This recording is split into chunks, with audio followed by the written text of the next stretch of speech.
자, 우리 2학년 5반 친구들 안녕하세요. 반갑습니다. 이렇게 영상으로 수업 시간에 만나는 건 처음이죠, 그죠? 다들 주말 잘 보내셨나요? 선생님은 토요일 날 아침에 열이 너무 많이 나고 또 어, 머리가 너무 아파서 단순한 감기겠거니 하고 병원을 찾아갔었는데요. 독감 확진 판정을 받았어요. 그래서 선생님이 월요일부터 수요일까지 여러분들 만날 수 없게 되어서 이렇게 영상으로나마 수업을 진행하려고 영상을 제작하고 있습니다. 어, 수업 시간인데 이렇게 영상으로 찾아뵙게 되면 너무너무 미안하게 생각하고요. 월요일부터 수요일까지 선생님 푹 있다가 얼른 나와서 목요일 날 건강한 모습으로 찾아뵙도록 하겠습니다. 자, 그러면 우리 저번 시간에 배웠던 내용 기억나나요? 저번 시간에 배웠던 내용 복습하면서 이번 시간에 배울 내용 차근차근 수업을 진행해 보도록 하겠습니다. 자, 저번 시간에 우리 보어의 이론에 대해서 배웠어요. 보어의 궤도 모형을 배웠죠. 그래서 러더퍼드 모형에서 보어의 모형으로 궤도의 모형으로 궤도 모형으로 바뀌게 된 계기에 대해서 설명을 하면서 보어의 가설을 공부했던 거 기억나요? 자, 이런 게 있었다, 그지? 여기 한번 적어볼까요? 수소 방전관이 있었어요. 수소기체를 넣고, 방전관에 고전압하면 뭐라고 했죠? 고에너지. 고에너지를 이렇게 가해 주었더니 여기에서, 빛이 나오더라, 빛이 이렇게. 자, 그 빛을 프리즘에 통과시켰더니, 뭐가 나와? 선 스펙트럼이 나오더라. 원래 러더퍼드는 얘가 뭐가 나올 거라고 예상을 했죠. 당연히 러더퍼드 이론에 따르면 연속 스펙트럼이 나와야 돼. 그런데 선 스펙트럼이 나온 거를 러더퍼드는 설명하지 못했어요. 누구의 선 스펙트럼? 수소 원자의 선 스펙트럼을 설명하지 못했죠. 그죠? 자, 그리고 또 하나 추가해서 원자의 안정성도 설명하지 못했어요. 그죠?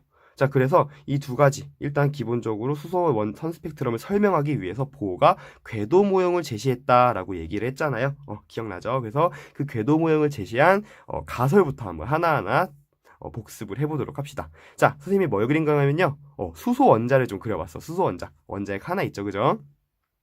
자, 수소 원자는 원자핵 주변에 전자가 존재를 하는데 전자가 아무 위치에나 존재한다고 했나요? 그렇지 않죠. 전자는 아무 위치에나 존재하는 것이 아니라 전자가 존재하는 뭐가 있다? 특정한 위치가 있다. 자, 특정한 위치는 보어가 뭐라고 불렀어요? 전자 껍질 또는 전자 궤도라고 불렀죠. 그래서 이 그림을 보면은 선생님 원자핵 주변에 전자 껍질을 이렇게 4개를 그려놓은 거예요. 자, 전자는 이러한 전자 껍질을 무슨 운동하며 원운동한다고 했고요. 그 원운동 하는데 에너지를 흡수하거나 방출한다고 했어, 안 했어? 안 한다 그랬죠, 그죠? 그래서 같은 전자 껍질을 원운동할 때는 전자가 만약에 첫 번째 껍질에 있어요. 그럼 첫 번째 껍질을 원운동하고 있을 때는 에너지를 흡수하거나 방출하지 않는다라고 얘기를 했죠. 그죠? 자, 3번. 자, 각각의 전자 껍질들은 불연속적인 특정한 에너지를 갖는다라고 했어요. 불연속적 이게 무슨 뜻이에요, 선생님? 자, 여기 보시면 수소의 선 스펙트럼. 자, 스펙트럼이 만약에 연속으로 나왔다면 연속적인 에너지를 가져야 되는 거죠. 모든 에너지를 다 가지고 있어야 되는데, 자, 얘가 지금 선이 나왔다는 건 특정한 파장의 빛만 방출했다는 얘기. 그 얘기는 수소 원자는 특정한 에너지만 방출할 수 있구나라는 거. 따라서 이렇게 가정을 한 거예요. 각각의 전자 껍질이 특정한 에너지를 가지는데 그게 불연속적이라고요. 띄엄띄엄 떨어져 있다고 얘기하는 거야. 그리고 그러한 에너지 값은 주양자수에 의해서 결정된다라고 해서 주양자수 너무 말이 어려워. 그지? 자, 무슨 말인지도 모르겠는데 우리는 뭐라고 이해하면 된다? 전자 껍질 번호라고 생각을 하자. 그리고 각각의 전자 껍질 번호에 의해서 에너지가 결정되고 그 에너지 값은 이렇게 나타낸다고 합니다. 주양자 수가 달라지면 요 n 값이 달라지죠. 그래서 마이너스 n분의 1312kJ/몰 이라고 알고 있으면 되는데, 자, 우리는 너무 복잡하잖아, 그지? 이 1310이라는 값은 언제나 똑같아요. 그러니까 여기 상수겠지, 상수니까 우리 상수 값을 k라고 멋있게 넣어보자.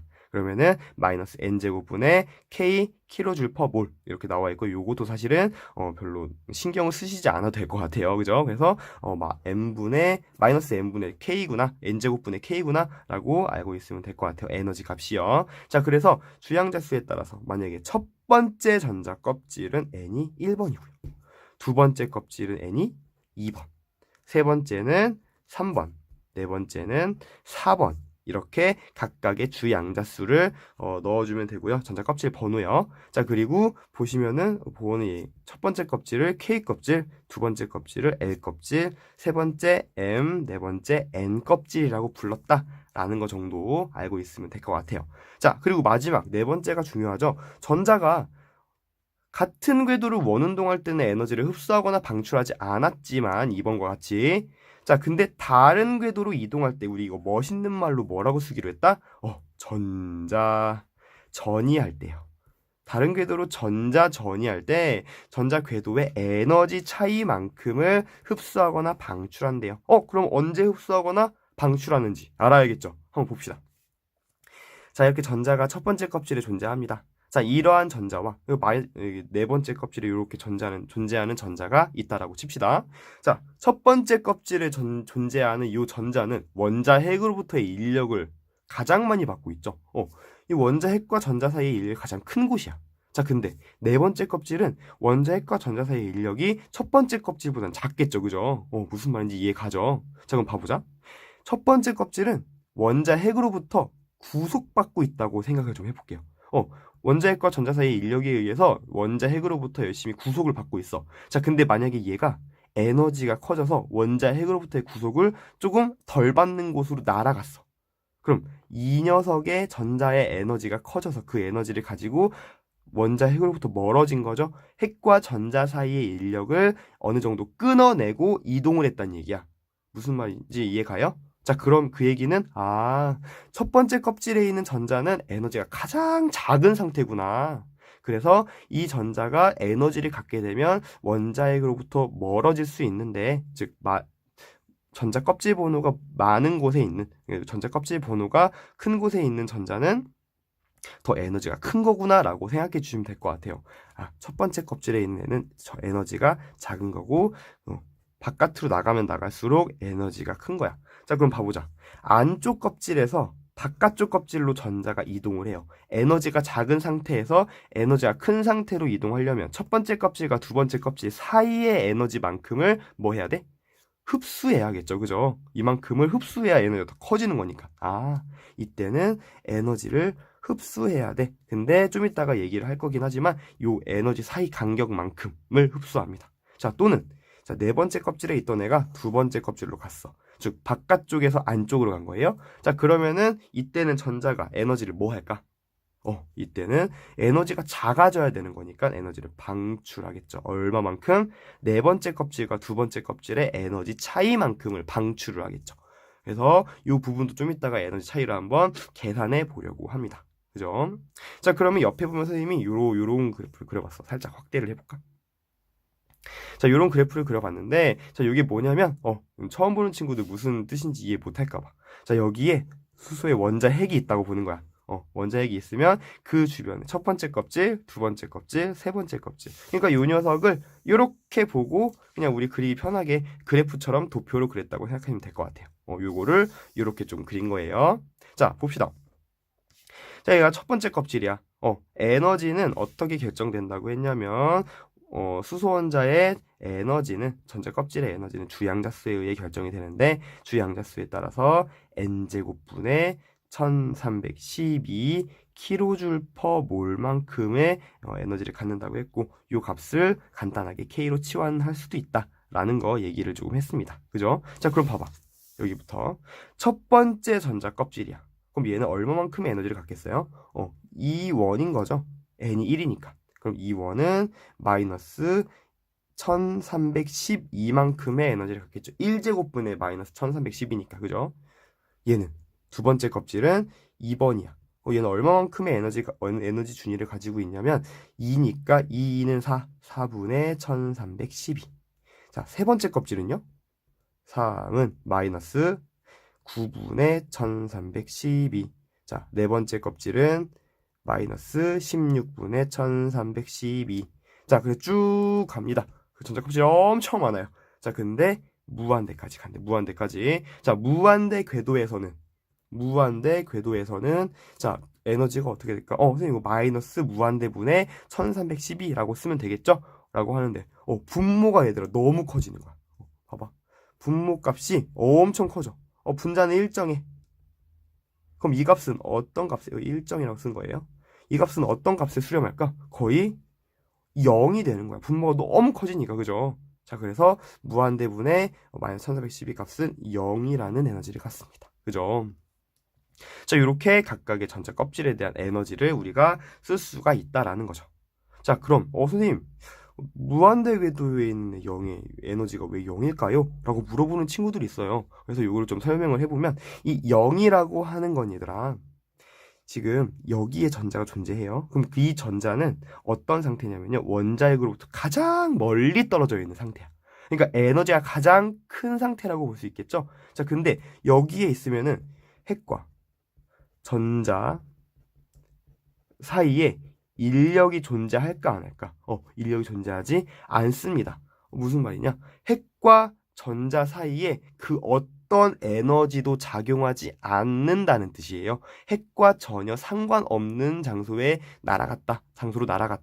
즉, 핵과 전자 사이에 아무런 에너지가 작용하지 않아요. 에너지가 0이에요. 라고 받아들이면 될 것 같아요. 자, 그러면 또 이런 거 물어봐요. 선생님, 왜 에너지 준위가 마이너스인가요? 굳이, 그지? 자, 이 뜻은 뭐냐면 만약에 무한대 궤도에 있던 전자가 있어. 그럼 그 전자가 첫 번째 껍질로 오고 싶어. 그러려면 에너지를 뭐 해야 돼? 지금 바깥쪽에 있는 게 에너지가 크고 안쪽에 있는 게 에너지가 작다며. 그러면 바깥쪽에 있는 애가, 가장 멀리 있는 애가 안쪽 껍질을 오려면 에너지를 뭐 해야 된다고요? 방출해야겠죠. 근데 얼마만큼 방출합니까? 이 에너지 차이만큼을 방출하겠죠? 0에서 마이너스 1312만큼. 1312만큼의 에너지를 방출해야 요 안에 들어올 수 있는 거잖아. 첫 번째 껍질로.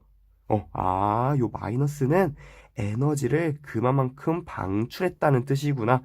이마만큼 방출해야, 1312만큼의 에너지를 뭐 해야? 방출해야지 첫 번째 껍질에 들어올 수 있어요. 라는 뜻으로 마이너스의 의미를 좀 알고 계시면 될 것 같아요. 그죠? 그래서 이 정도 했으면은 기본적으로 수소 원자의 에너지 준위를 분석하는데 개념을 좀 공부했다라고 생각해 주시면 될 것 같습니다. 자, 그러면은 우리 직접 수소 원자의 에너지 준위를 계산해 보도록 합시다. 자, 그러면은 에너지 차이 값을 한번 직접 계산을 해봅시다. 언제요? 전자가 다른 궤도로 전이할 때에 그때 방출하거나 흡수하는 에너지요. 그거는 전자 껍질 간의 에너지 차이 값을 계산해서 얼마만큼 방출하고 흡수하는지 알 수 있다라고 했죠. 자, 에너지 차이 값을 계산해 볼 거예요. 에너지 차이. 얘를 한번 기호로 한번 나타내 봅시다. 에너지인데 내가 그 차이값, 변화량이요. 우리 변화량은 어떻게 계산하죠? 우리 물리 시간에 혹시 통합과학 시간에 배웠나요? 혹시 만약에 속도의 변화량을 구하라 라고 했어. 자, 그러면 이거는 어디에서 어디를 빼요? 나중 속도에서 처음 속도. 아이고, 처음 어떻게 써? 이렇게 쓰죠. 나중에서 처음을 뺀단 말이에요. 역시 마찬가지. 무언가의 변화량은 나중에서 처음을 뺍니다. 자, 에너지의 변화량이래요. 그럼 이건 어떻게 써요? 나중 에너지에서 처음 에너지를 빼주시면 돼요. 무슨 말인지 이해가죠? 한번 어떻게 봅시다. 자, 만약에 첫 번째 껍질에 전자가 있어요. 그럼 이거는 처음 에너지인 거야. 자, 근데 얘가 어디로 이동한대? 두 번째 껍질로 이동한다고 칩시다. 그럼 두 번째 껍질이 나중 에너지인 거예요. 그쵸? 자, 그럼 얘를 한번 써볼게요. 자, 기호로 쓰는데 한번 잘 보세요. 자, 얘를 1번이라고 할게요. 1번. 자, 1번 에너지를 한번 계산해 봅시다. 에너지 차이인데요. 어디에서 어디로 이동한다고요? 1번에서 2번으로 이동하네요. 자, 그럼 얘를 이렇게 한번 써볼게요. 1번에서 2번으로요. 얘가 나중이고 얘가 처음이에요. 그러면 우리 이렇게 쓰면은 우리 이렇게 빼주시면 돼요. 요 방향으로. 나중에서 처음을. 그래서 2번 에너지에서 1번 에너지를 빼요. 그러면은 이때 얘가 뭐 하는 에너지? 그렇지. 흡수하는 에너지를 구할 수 있는 거죠. 왜냐면 바깥 껍질로 이동할 때는 에너지를 흡수해야 되니까 이쪽이 에너지가 큰 상황이고요. 이쪽 밑으로 갈수록 에너지가 작은 상황입니다. 자, 그럼 얘를 계산해 봅시다. 자, 2번 에너지. 자, 그럼 두 번째 껍질의 에너지는 마이너스 4분의 1312예요. 마이너스 4분의 1312에서 빼기 첫 번째 에너지 마이너스 1312를 빼줍니다. 자, 그럼 요거 계산할 수 있죠? 얘들아, 요거는 요 값은 일정하니까 나중에 해도 돼. 나중에. 자, 그럼 봐보자. 일단 4로 통분해서 마이너스 4분의 1 1312 빼기 하니까 요거 더하기 되죠? 이렇게 해주면은 얘는 4분의 4 곱하기 1312 뭐 요런 값이잖아. 자, 요거 계산해주면 앞에 있는 얘네들만 계산해주고 얘를 빼주시면 되죠. 플러스 4분의 3 곱하기 1312만큼의 에너지를 갖는구나 라는 거. 이 사이의 에너지만큼이 이건가 봐, 그지? 자, 그럼 2번. 자, 2번은 누구냐면요. 세 번째 껍질에서 어디로 갈까? 첫 번째 껍질로 옵시다, 그지? 세 번째에서 첫 번째로 올 때 2번이죠, 2번. 자, 이때는 얘들아 에너지를 뭐 할까요? 큰 에너지에서 작은 에너지로 가야 돼. 그러려면 에너지를 뭐 해야 된다? 방출해야 되겠죠. 에너지 어떻게 방출하는지 한번 봅시다. 자, 에너지 차이를 계산을 할 건데 어디에서 어디예요? 3번에서 1번이요. 여기가 나중이고 여기가 처음이니까 우리 나중에서 처음 이런 순서로 빼주시면 되는 거죠. 자, 1에서 2를 뺍니다. 그러면 마이너스, 자, 1에서 1은 몇이야? 1312. 마이너스 1312에서 뭘 빼줘?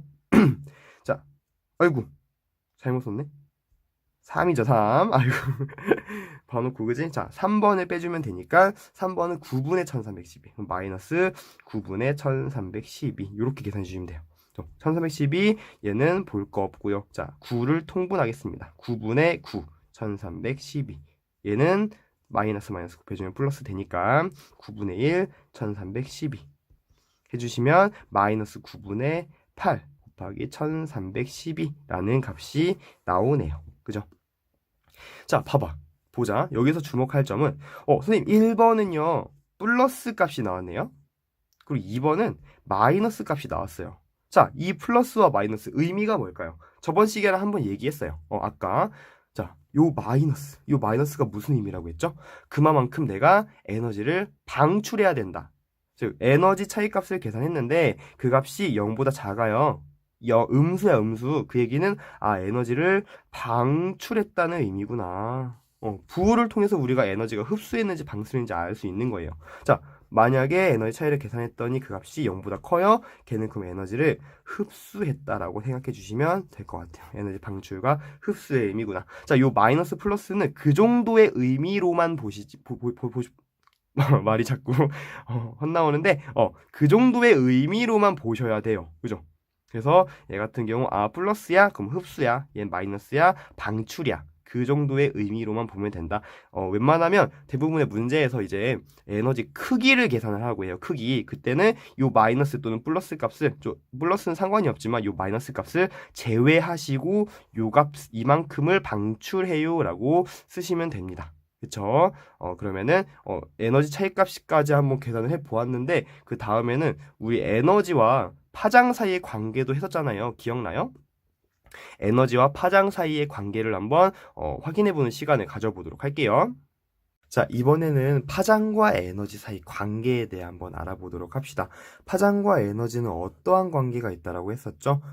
우리 선생님이 그때 줄 돌리는 걸로 한번 얘기를 했었죠. 에너지는 뭐에 비례하고 진동수에 비례하고 파장에 반비례한다. 즉 에너지가 클수록 파장은 짧다. 에너지가 작을수록 파장은 길다. 이런 얘기를 했었던 거 기억나죠? 그거에 대해서 한번 살펴보려고 합니다. 자, 먼저 4번 껍질에 있던 애가 전자가 2번 껍질로 이렇게 전자전이하는 그런 상황을 1번 상황이라고 해볼 거고요. 자, 3번 껍질에 있던 애가 2번 껍질로 이렇게 전이하는 상황을 2번 상황이라고 봅시다. 자, 딱 봐도 누가 더 많은 에너지를 방출해요? 그렇죠. 당연히 1번 상황이 더 많이 방출하는 것처럼 보이죠. 그죠? 자, 일단 에너지 계산 우리 연습도 할 겸 다시 한번 써봅시다. 자, 1번. 자, 1번 상황에 방출하는 에너지를 계산하고 싶어요. 그러면은 4번과 2번 주양자수 사이에 요 전자껍질 사이의 에너지를 계산해 주시면 되겠죠. 자, 얘는 어디에서 어디로 가는 거냐면 4번에서 2번으로 가는 겁니다. 당연히 방출 방향이니까 마이너스로 나오겠죠. 자, 이거는 일단 해봅시다. 이쪽 방향으로 빼주시면 돼요. 나중에서 처음으로 빼주시면 되는 거니까. 자, 그럼 2번 에너지에서 4번 에너지를 이렇게 빼주시면 되는 거예요. 자, 빼봅시다. 자, 4, 4, 16. 2는 4. 4분의, 자, 4분의 K. 자, 아까는 1310이더니 왜 지금 K 써요? 라고 하는데, 혹시 모르는 친구들이 왜 사실 이렇게 와주면, 자, 주양자 수에 의해서 각각의 전자 껍질의 에너지가 결정된다고 했는데 그 값은 마이너스 n제곱분의 1310이에요. 근데 이 값은 언제나 똑같잖아. 그러니까 나 얘를 그냥 k라고 치환해가지고 한번 사용을 해볼게요. 더 계산이 간편해질 것 같아서 사용하는 거예요. 아무튼 여기 와서 이제 k값 이게 1312인 거죠. 근데 간편하게 쓰기 위해서 k라고 쓰는 거예요. 자, 그럼 이번 에너지는 마이너스 4분의 K고요. 그리고 빼기 K 4번 에너지는 마이너스 16분의 K입니다. 자, 요거 계산해 주시면 몇 나오나요? 일단은 통분을 해야겠죠? 마이너스 16분의 4 K 더하기 16분의 K 계산해 주시면 마이너스 16분의 3K 이렇게 나오네요. 자, 그럼 2번도 한번 해봅시다. 2번. 자, 2번은 어디에서 어디냐면 3번에서 2번으로 떨어지는 전자네요. 자, 얘는 2에서 3 빼면 되겠다. 자, 그러면 마이너스 4분의 K에서 빼기 마이너스 9분의 K 이렇게 하면 되겠죠? 이게 통분하는데 4구 36분의 9K에서 더하기 36분의 4K 해주면 되니까 얘는 마이너스 36분의 5K다 라고 구해주시면 되겠다. 아무튼 뭐 비교할 필요도 없이 당연히 1번이 에너지가 큰 거예요. 왜냐하면 더 많은 에너지 간격이 떨어져 있을 거니까 1번이 더 많은 에너지를 방출하겠죠. 자, 혹시 이런 친구들이 있어요. 선생님 여기 마이너스 플러스니까 음수니까 얘가 더 많이 마이너스 16분의 3K고요.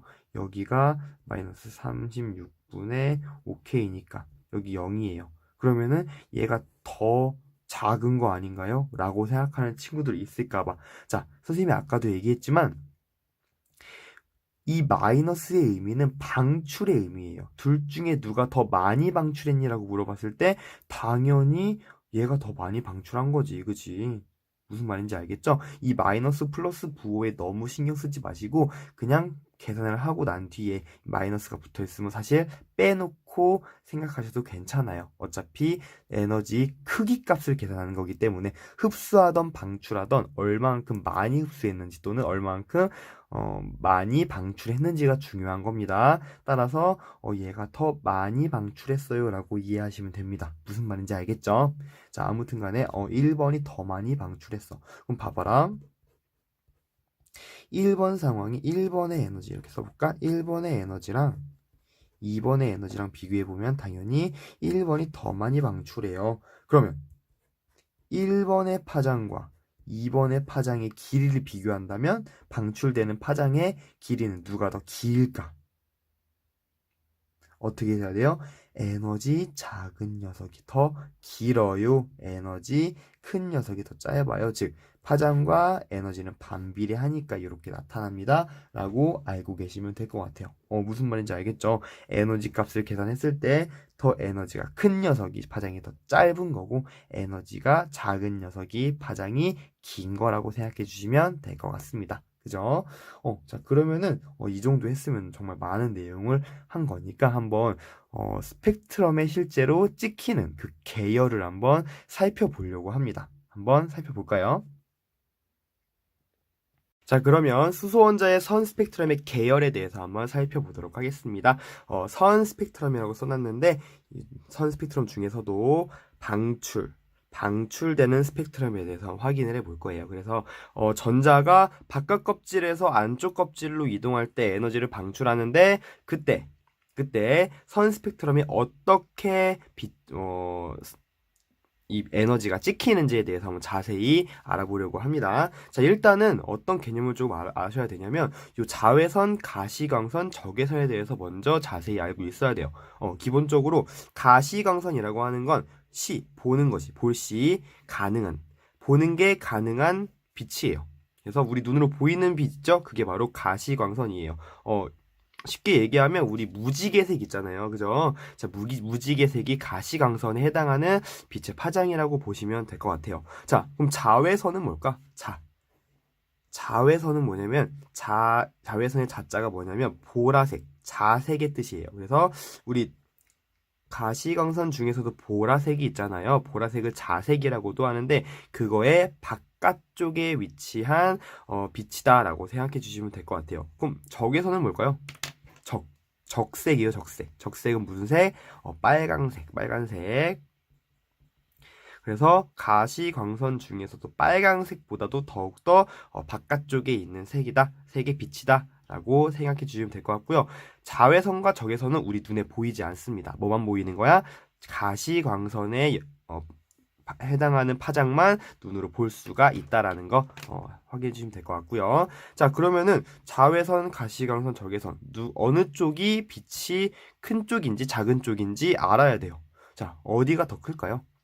자외선 쪽이 이쪽으로 갈수록 에너지가 큰 빛입니다. 자, 왜 그러냐면 우리 뭐 생각해 주시면 되냐면 우리 급식실에 컵 소독하는 그 기계 있죠. 자외선 살균기라고 하는데 그 자외선 살균이 되는 이유가 뭐냐면 그 빛이 에너지가 크기 때문에 세균을 터쳐버리는 거예요. 세균을 공격해서 세균이 살 수 없게 만드는 거죠. 자외선이 바로 에너지가 큰 빛이기 때문에 살균이 가능하다라고 생각해 주시면 좀 더 기억을 할 수 있을 것 같아. 그죠? 그래서 에너지가 큰 빛이다. 즉 에너지가 크면 파장은 어떤 빛이다? 짧은 빛이다라는 거. 우리 공부했었죠? 에너지는 뭐에 반비례한다? 파장에 반비례한다. 라는 거. 자, 그럼 적외선 이쪽으로 갈수록 어떻게 될까요? 에너지가 작아지겠죠? 즉 파장이 길어진다라고 보시면 될 것 같아요. 자, 기본적인 이러한 개념을 가지고 어떻게 찍히는지 한번 알아볼 텐데, 자, 여기는 이제 선생님이 또 여기에 수소 원자의 전자 껍질에 대한 에너지 준위를 좀 표를 가지고 왔어요. 여기 양성자, 즉 원자 핵이 있는 거고요. 갈수록 이렇게 전자 껍질이 나와 있는 거 보는데 지금까지 선생님이 보면은 요 에너지 차이 간격을 선생님 왜 이거 이렇게 이 1번과 2번 사이는 엄청 크게 그리고 갈수록 점점 줄어들게 그리셨나요? 라고 생각하는 친구들이 있을 것 같아요. 선생님이 이거를 일정한 간격으로 그릴 수가 없어서 그리는 걸 못해서 이렇게 그리는 게 아니라 실제로 수소 원자의 에너지 준위의 도표가 이렇게 나타나기 때문이에요. 자, 무슨 말이냐? 자, 보세요. 일단은 1번 껍질과 2번 껍질의 에너지 차이를 한번 계산해 봅시다. 에너지 차이. 만약에 2번 껍질에 전자가 있었다면 얘가 1번으로 떨어질 때 얼마만큼을 방출할까를 보는 거예요. 얘가 이렇게 방출할 때. 그럼 봐보자. 자, 에너지 차이인데 2번에서 1번으로 갈 때 에너지 차이는 1에서 2를 빼주시면 되죠. 그죠? 자, 그러면 1번 에너지가 마이너스 K. 그리고 2번 에너지가 마이너스 4분의 K니까 요 사이 값은 얼만큼? 마이너스 4분의 3K만큼을 뭐 할 거야? 방출할 거야. 즉 이만큼 차이는 4분의 3만큼 차이 난다는 소리예요. 여기가 4분의 3K야. 얘들아, 전체가 몇이에요? 이만큼 전체. 0부터 마이너스 K까지 에너지 간격이 K만큼 차이가 나고 있죠. K만큼 차이가 나는데 그 중에서 1번과 2번 사이의 에너지가 무려 4분의 3K래요. 자, 그럼 2번과 무한대 요 사이의 에너지 차이는 몇이에요? 얘는 4분의 1K인 거야. 그죠? 그래서 이 전체에 비해서 얘가 4분의 3만큼 차지하고 있으니까 이렇게 에너지 준위를 그리게 된 거죠. 갈수록 줄어들게 그린 거예요. 그럼 봐봐 얘들아. 이제부터는 이제 에너지 계열을 찍어 볼 건데, 자, 여기 보면은 만약에 2번 껍질에 전자가 있는데 얘가 1번 껍질로 이렇게 떨어집니다. 그러면은 4분의 3K만큼의 에너지를 방출하겠죠. 그때 방출한 빛이 어디에 찍히는 거예요? 선 스펙트럼에 찍히는 거야. 근데 봐봐. 1번으로 떨어지는 빛은 4분의 3K보다 지금 보면 2번에서 1번으로 떨어지는 게 4분의 3K면은 1번으로 떨어지는 빛 중에 에너지가 가장 작은 빛이 2번에서 1번으로 떨어지는 거잖아요. 그죠? 자, 2번에서 1번도 에너지가 엄청 커. 얘도 사실은 자외선의 빛이 찍힙니다. 자, 그런데 3번에서 1번으로 떨어지는 빛은 얘보다 더 에너지가 크겠죠. 4번에서 1번으로 떨어지는 빛은 또 얘네들보다 더 클 거야. 즉, 일단은 1번으로 떨어지는 빛 자체가 에너지가 다른 빛에 비해서 상당히 큰데 그것마저도 얘가 에너지가 가장 작은 거야. 어떻게 찍히는 거냐면요. 자외선에 찍히는데, 자, 1번으로 떨어지는 빛은 자외선에 찍혀요. 에너지가 큰 빛이라서 자외선의 스펙트럼이 찍힙니다. 그래서 1번으로 떨어지는 빛은, 자, 이렇게 한번 써볼게요. 여기 한번 다시 그려볼게.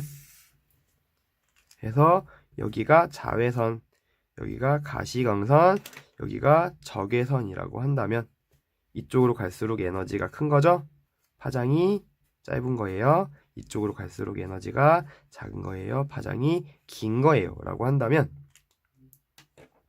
자외선 영역 중에서 에너지가 가장 작은 빛은 여기라고 볼게요. 요게 어디에서 어디? 2번에서 1번으로 떨어지는 빛이라면, 자, 3번에서 2번으로 떨어지는 빛, 1번으로 떨어지는 빛은 바로 이렇게 찍힐 거야. 이게 3번에서 1번, 에너지가 조금 더 크게. 4번에서 1번은 그 옆에 이렇게 찍히겠죠? 4번에서 1번. 그래서 쭉쭉쭉쭉 가다 보면은 무한대에서 1번으로 떨어질 수도 있잖아, 그지? 자, 요게 바로 맨 끝에 있는 게 무한대에서 1번으로 떨어지는 빛이다. 그래서 이렇게 자외선 영역에 1번으로 떨어지는 빛은 전부 다 자외선 영역에 찍힐 거예요. 그래서 얘는 1번으로 떨어지는 빛이구나. 이러한 빛을 우리는 라이먼 계열이라고 해요. 라이먼이라는 사람이 발견을 해서 라이먼 계열이라고 부릅니다. 1번으로 떨어지는 빛이요. 자, 그러면은 봅시다. 다시. 자, 그럼 뭐 1번으로만 떨어지나? 아니, 그렇지 않아요. 2번으로도 떨어질 수 있어요. 2번. 자, 2번으로 떨어지는 빛은 어떻게 표기하냐면, 자, 펜을 좀 달리해서 2번으로 떨어지는 빛 중에 에너지가 가장 작은 게 얘들아 3번에서 2번으로 떨어지는 빛이죠. 자, 2번으로 떨어지는 빛은 어떤 계열에 찍히냐면, 자, 가시광선 영역에 찍힙니다.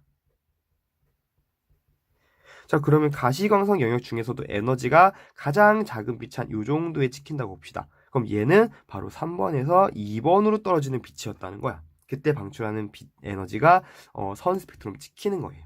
자, 그럼 4번에서 2번으로 떨어지는 빛은 바로 여기 이렇게 있겠죠? 얘가 4번에서 2번. 그러면은 그 옆에 있는 거 5번에서 2번. 그 옆에 있는 거 6번에서 2번. 이렇게 쭉쭉쭉쭉 가는 거예요. 그죠? 얘도 역시 마찬가지. 자, 얘 같은 경우는 2번으로 떨어지는 빛이 가시광선 영역에 찍히고요. 이러한 빛을 발머 계열이라고 부릅니다.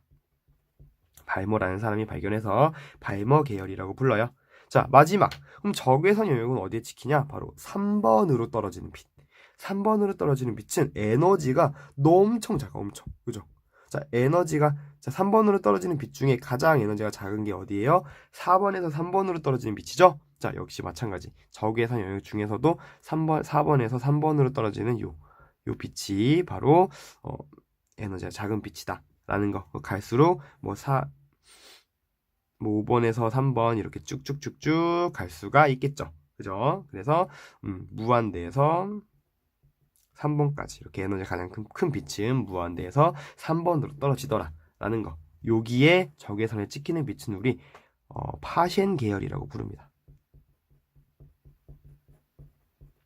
파셴 계열. 얘는 3번으로 떨어지는 빛을 우리는 적외선 영역의 에너지가 선 스펙트럼이 찍힌다라고 생각해 주시면 될 것 같아요. 자, 이렇게 해서 각각의 주양자수 1번으로 떨어지는 빛들은 자외선이고 2번으로 떨어지는 빛들은 가시광선, 3번으로 떨어지는 빛들은 적외선 계열에 찍히는구나 라고 알고 있으면 될 것 같아요.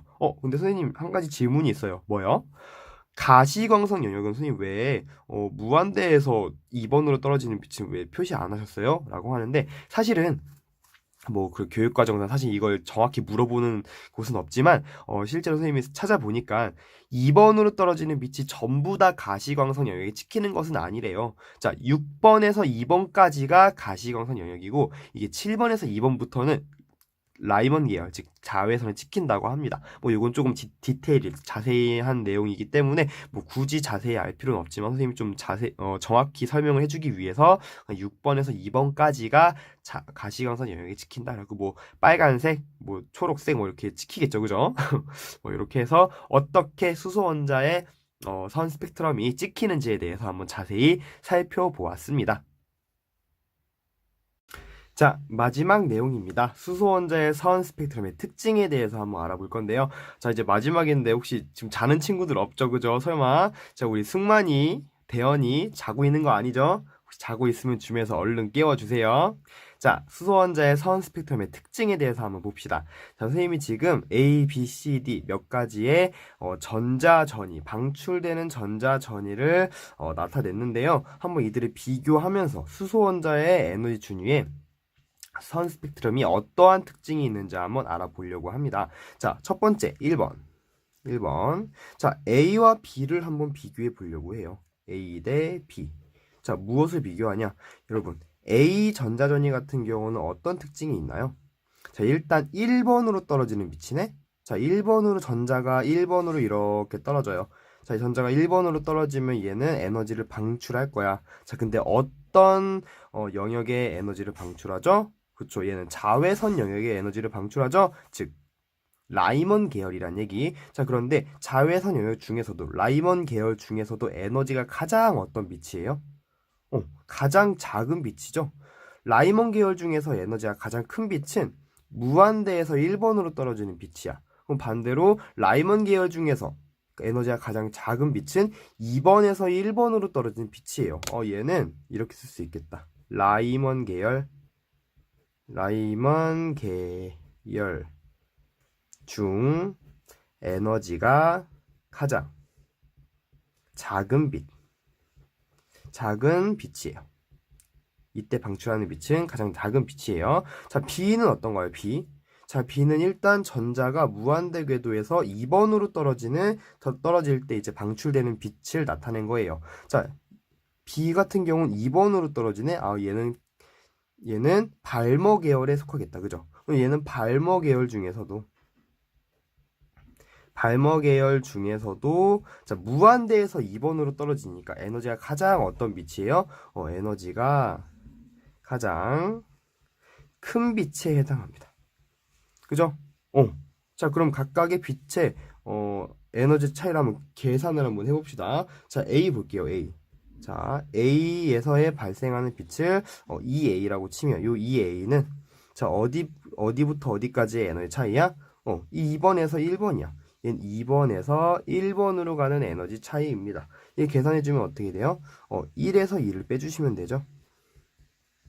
자, 1에서 2를 빼줍시다. 마이너스 K 빼기 마이너스 4분의 K 값을 계산해 주시면 되겠죠? 자, 요거 계산하면 마이너스 4분의 3K 값이 나옵니다. 그죠? 자, 그리고 B의 에너지를 계산합시다. 자, 이 B는 에너지 차이인데 어디에서 어디의 에너지 차이예요? 무한대에서 2번이에요. 얘는 무한대에서 2번으로 가는 에너지입니다. 자, 2번 에너지에서 뭘 빼면 돼? 무한대의 에너지를 빼주면 되겠죠? 자, 그러면 2번 에너지는 마이너스 4분의 K 값이고요. 자, 무한대는 0이라고 했잖아. 그치? 0. 자, 그러니까 어차피 마이너스 4분의 K겠다. 그죠? 자, 둘 중에 누가 더 많은 에너지를 방출합니까? 선생님이 저번에 얘기했죠. 선생님, 요게 마이너스니까 더 작은 거예요? 그거 생각하지 말라고 했어요. 문제에서 물어보는 건 에너지의 크기입니다. 크기. 누가 더 많은 에너지를 방출해요?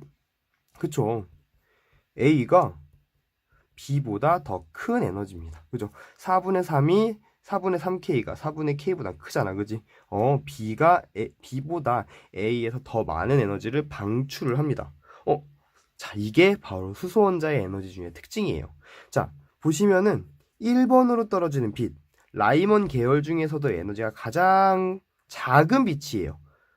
라이먼 계열 중에서 에너지가 가장 작은 빛보다도 발머 계열 중에서 에너지가 가장 큰 빛보다도 라이먼 계열 중에서 에너지가 가장 작은 빛이 에너지가 더 크다란 얘기야. 그치? 요 간격보다 더 넓다란 뜻이죠. 무슨 말인지 이해 가나요? 그럼 다시 2번. 자, 이번에는 C와 D를 비교해야겠죠? 자, C와 D를 한번 비교해 봅시다. 자, C 같은 경우는 어떤 특징이 있어요? C는 얘는 발머 계열 중에서 에너지가 가장 어떤 빛이야? 에너지가 가장 작은 빛이죠. 2번으로 떨어지는 것 중에 가장 작은 게 3번에서 2번으로 떨어지는 거잖아. 그죠? 자, 그럼 D는요?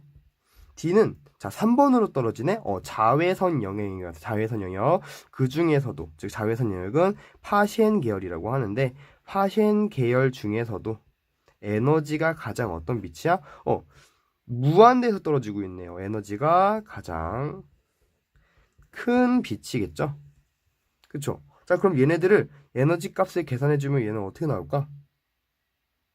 아까랑 똑같아요. 얘를 실제로 한번 계산을 해주면, 자, 계산할 수 있겠죠? 이 C 계산해주면 에너지 차이인데 어디에서 어디? 3번에서 2번 계산해 주시면 되고요. 자, 이 D 해가지고 에너지 차이인데 무한대에서 3번 요거 계산해 주시면은 이번에도 C가 D보다 더 크게 나와요. 파셴 계열 중에서 이 에너지가 가장 큰 빛인데 그것보다도 발머 계열 중에서 에너지가 가장 작은 빛이 에너지가 더 크게 나온다는 얘기예요. 자, 이건 무슨 말이냐? 위로 갈수록 지금 주양자 수가 커지는 방향으로 이 에너지 간격이 점점 어떻게 되고 있어요? 좁아지고 있어요. 자, 수소원자의 경우에는 이렇게 주양자 수가 커지는 방향으로 에너지 간격이 급격하게 줄어드는 특징이 있기 때문에 이렇게 발머 계열 중에서 에너지가 가장 큰 빛임에도 불구하고 라이먼 계열 중에 에너지가 가장 작은 빛이 더 에너지가 크게 나타나는 것이고 파셴 계열 중에서 에너지가 가장 큰 빛임에도 불구하고 발머 계열 중에서 에너지가 가장 작은 빛보다도 더 작게 나타난다. 이게 바로 수소원자의 특징이에요. 한번 적어볼게요. 빨간색으로 적어봅시다. 자, 수소원자 같은 경우는 이웃한 전자 껍질 간에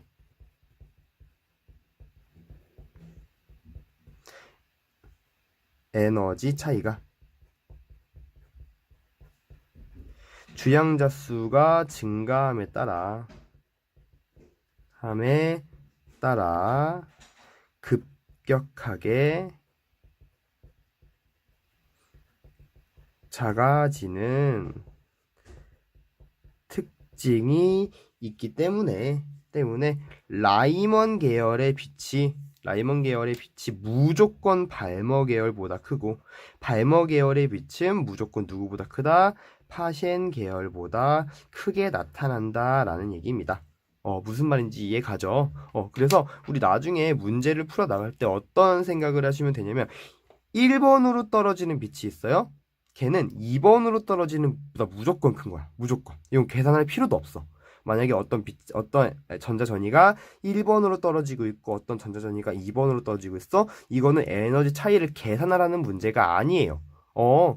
라이먼 계열이 발머 계열보다 무조건 크다는 특징을 알고 있니? 라고 물어보는 거야. 반대로 2번으로 떨어지는 전자전이가 있고 3번으로 떨어지는 전자전이가 있어요. 그 둘의 에너지 차이를 비교하래요. 자, 그랬을 때 이거를 에너지를 계산하라는 거야? 그게 아니죠. 2번으로 떨어지는 게 무조건 3번으로 떨어지는 빛보다 더 에너지가 클 거란 이야기. 자, 얘를 한번 스펙트럼에 한번 찍어 볼게요. 자, 이렇게 해서 자, 왼쪽으로 갈수록 에너지가 크다라고 봅시다. 자, 그럼 당연히 파장은 짧은 거겠죠? 자, 이쪽으로 갈수록 에너지가 작다라고 볼게요. 그럼 파장은 길어지는 겁니다. 자, 그러면은 이쪽이 자외선 영역, 이쪽이 가시광선 영역, 이쪽이 적외선 영역이 될 것 같아요. 그죠? 자, 그럼 1번. 자, 첫 번째. A 같은 경우는 자외선 영역에 찍힐 건데, 라이몬 계열 중에서도 에너지가 가장 작은 빛이니까 한 요 정도에 찍힌다고 봅시다. 그죠? 요게 A. 그지? 자, 그럼 B 같은 경우는 어때요? 가시광선 영역 중에서도 에너지가 가장 크다고 했죠? 자, 근데 무한대에서 2번으로 사실은, 실제로는 이제 자외선 영역에 찍히는 게 맞아요. 그죠? 자, 근데 일단은 우리 원래는 맞지만 뭐 가시광선 영역이 아니더라도 자, 이쪽 가시광선 영역 쪽에서도 가장 에너지가 큰 이쪽에 찍히겠죠? 이게 바로 B가 되겠다. B. 그래서 발모 계열 중에 라이몬 계열이 발모 계열보다 무조건 에너지가 크다 라는 거 확인을 할 수가 있고요. 자, 두 번째 C와 D 한번 표시를 해보면 C 같은 경우는 가시광선 영역 중에서 발모 계열 중에서 에너지가 가장 작으니까 이쪽에 찍힌다고 볼 수 있죠. 이쪽에. 자, 그리고 D 같은 경우는 적외선 영역, 즉 파생 계열 중에서도 에너지가 가장 큰 빛에 해당하니까 한 이쯤에 찍힌다고 볼 수 있겠다. 그지? 그래서 가시광선 영역 중에서 에너지가 가장 작은 게 파생 계열보다 무조건 클 수밖에 없구나 라고 하는 거. 자, 이걸 이렇게 방출되는 빛이 나타나는 이유는 수소원자의 경우에 이웃한 전자 껍질 간의 에너지 차이가 주양자 수가 증가함에 따라서 급격하게 작아지는 특징이 있기 때문에 이러한 현상이 나타난다라고 보시면 될 것 같습니다. 자, 여기까지 수소원자에 대해서 수소원자의 스펙트럼에 대해서 정말 자세하게 설명을 드렸어요. 자, 우리 문제풀이를 통해서 한 번 더 적용해 보도록 하고요. 우리 다음 시간에는 오비탈에 대한 내용을 조금 배워보도록 합시다. 고생했습니다. 안녕.